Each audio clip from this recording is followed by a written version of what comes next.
Wait a minute. That's not the movie poster I remember. Isn't the robot supposed to be holding Scarlet there? Oh, another of the studio's requests. They made some market projections and decided this image would sell more copies to future demographics.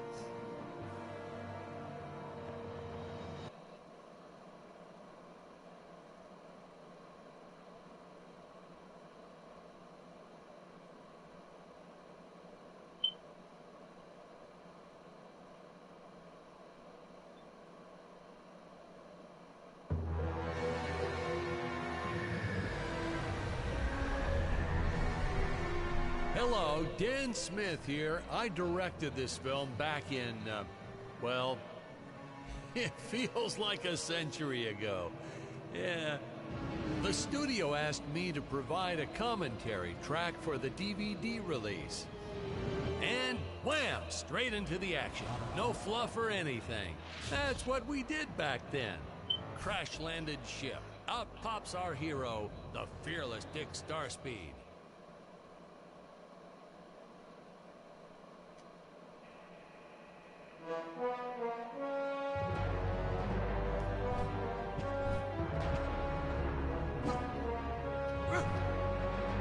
The ship's velocity reactor is damaged.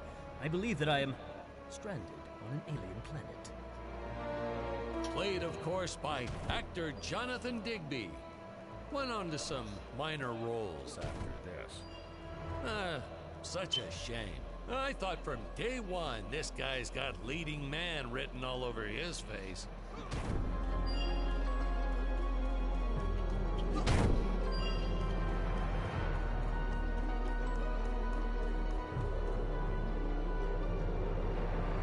Greetings, citizens of Gravoria.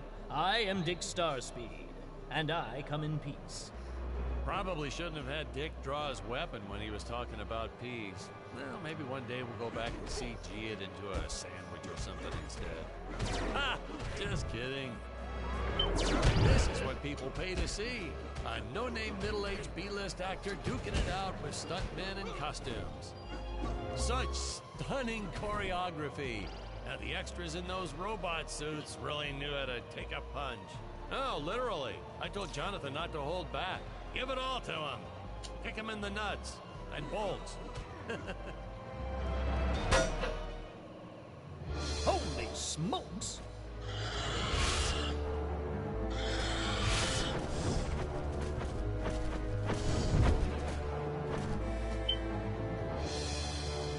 If I land squarely on that grain silo, I should survive this fall unscathed. Well, I shouldn't say this now, but you could actually see the strings if you squinted hard enough.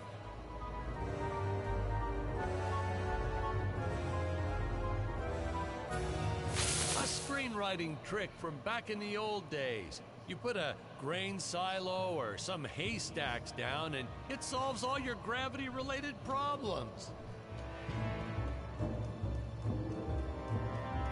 It appears some of my equipment was lost when my ship was shot down. But what luck! This high-tech scanner reports that my ray gun is nearby.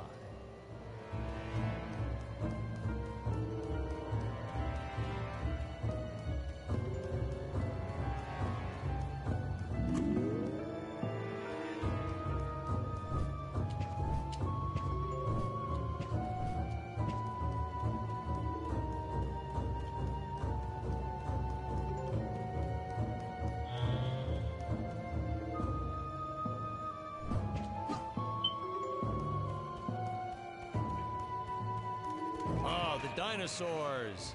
You just don't see quality stop motion like this anymore, do you? Someone actually sat there and moved them, frame by frame.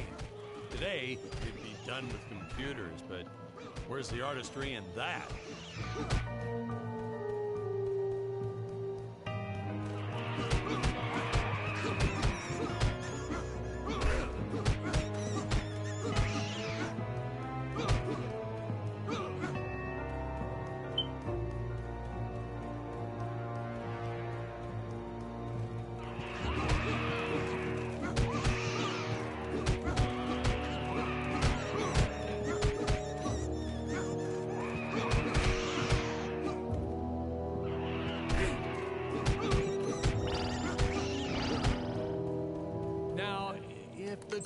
these here look a little plastic? Well, it's because they are. I took them from the set of my last film, Vampire Island 2. We got our fair share of nasty letters from scientists complaining about our portrayal of the dinosaurs. Was news to me. Apparently these stegosauruses weren't meat eaters. Must have preferred shellfish or something. Wow, how do they know? That's what I say.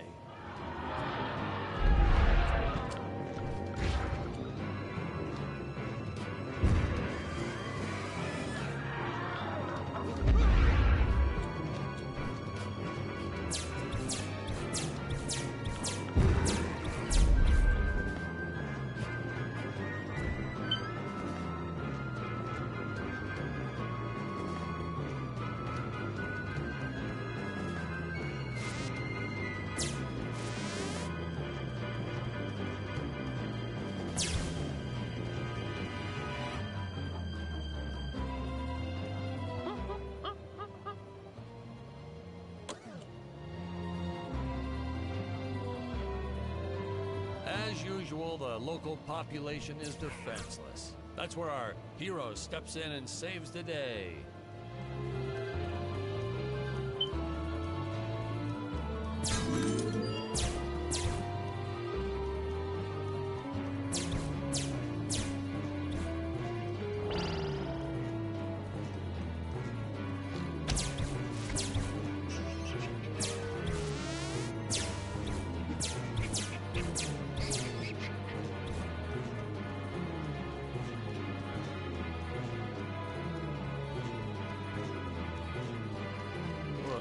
We put Jonathan through a lot shooting this film.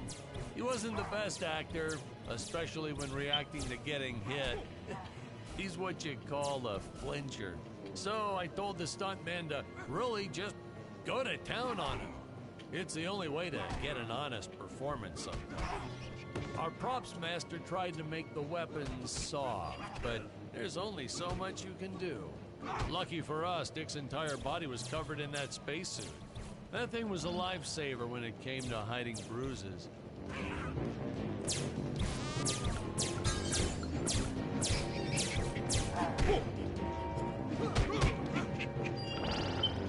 How curious.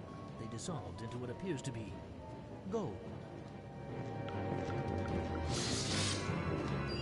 You'll notice the gold disappears when Dick touches it. We had a deleted scene that explained he's actually teleporting it back to his ship. It's funny, no one ever questioned how Dick was able to walk around with an infinite amount of gold on him.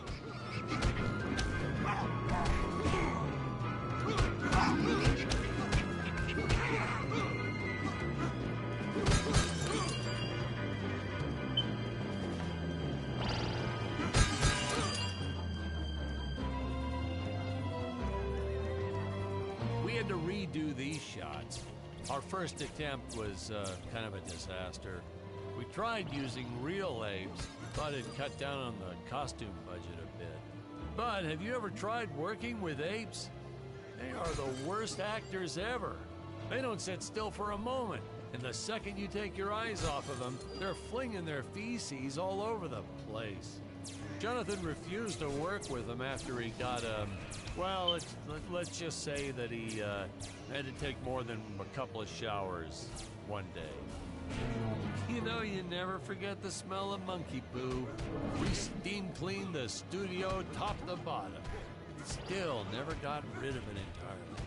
All through the rest of the shot, we kept finding those little surprises hiding inside various props. Boy, were those the days.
Some really top-notch stop-motion effects, huh?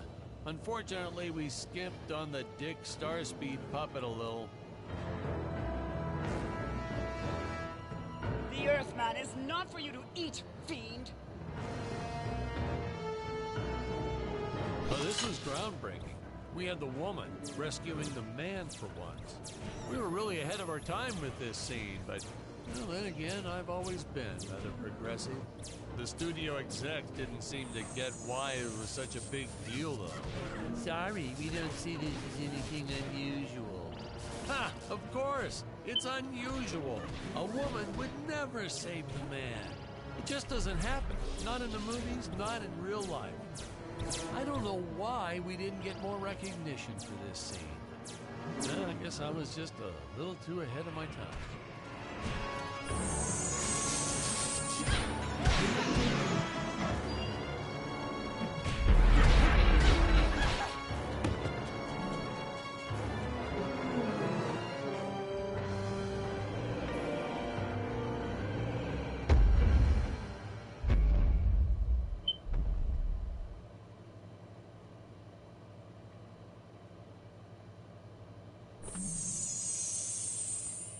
Thank you for saving me, strange woman. What is your name? I am the magnificent Scarlet Nova.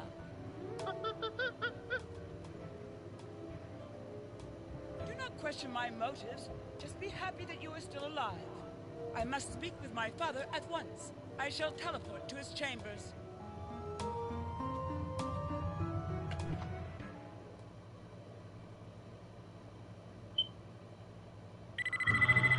Huh? Where is this place? This is not my father's chambers.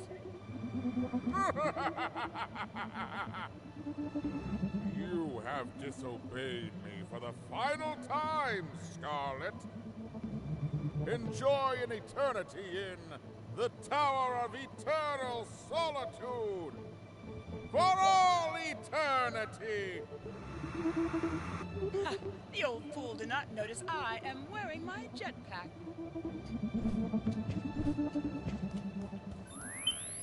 Booster usage. Jump. Wait. Wait. Use booster. Survive deadly fall.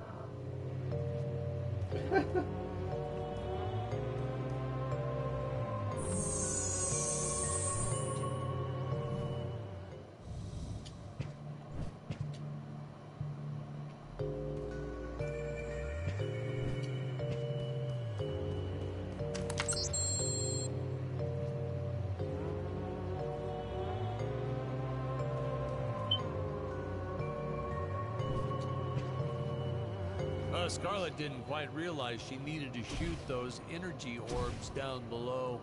Keep in mind, Stacy was doing this on a soundstage, okay?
The energy imps. Such a neat effect. We had to paint each movement frame by frame and superimpose it into live footage. We were pulling all-nighters for weeks. Well, when I said we, I meant the artists. I'm pretty much useless if I don't get a solid 10 hours a night. But they were at it forever. They had to redo it all because I accidentally told them red instead of blue the first time. Artists.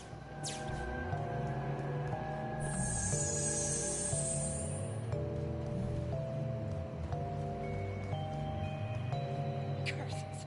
My father revoked my access to the teleport terminals. I shall only be able to utilize the ones I activate manually.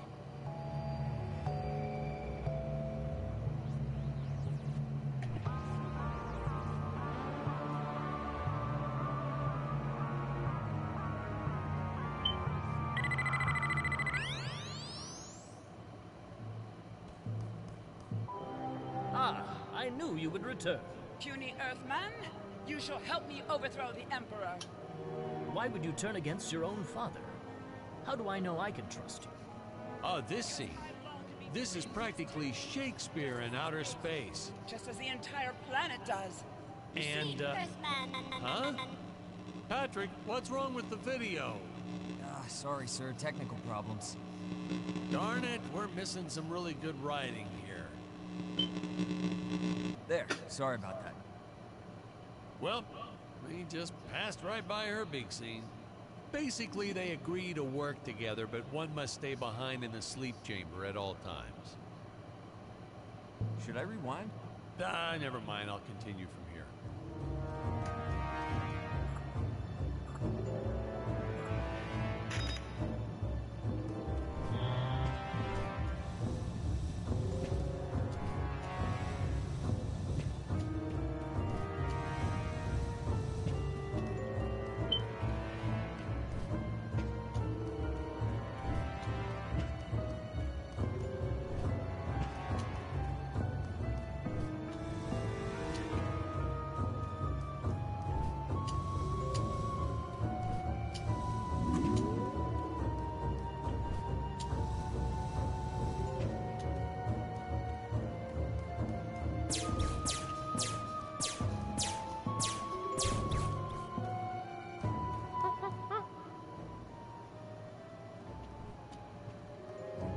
Right from the start, our budget was a little tight, even by standards back then. To make do, Tony shot a couple scenes in black and white. Originally, he intended to use it for flashbacks. But then I had to break it to him. Our film doesn't have flashbacks. We almost made it a silent film just to cut costs.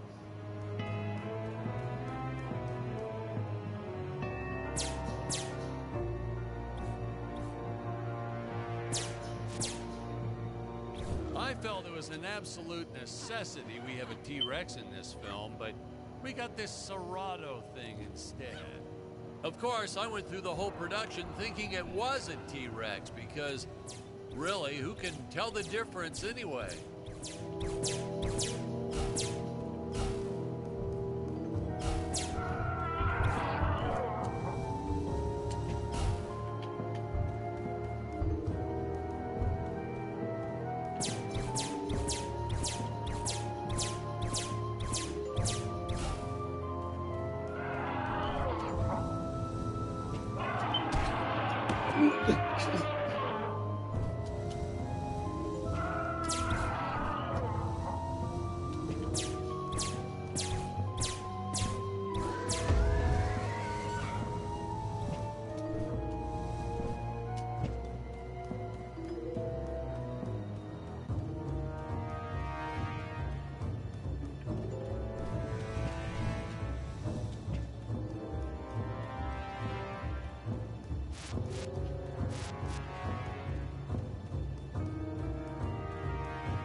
It would appear that now is the time for us to climb The Deadly Tower of Monsters.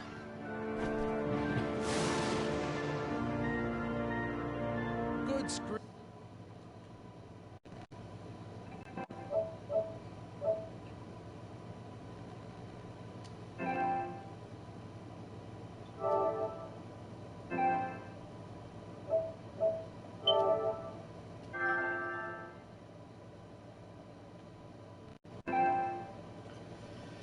It was a good try.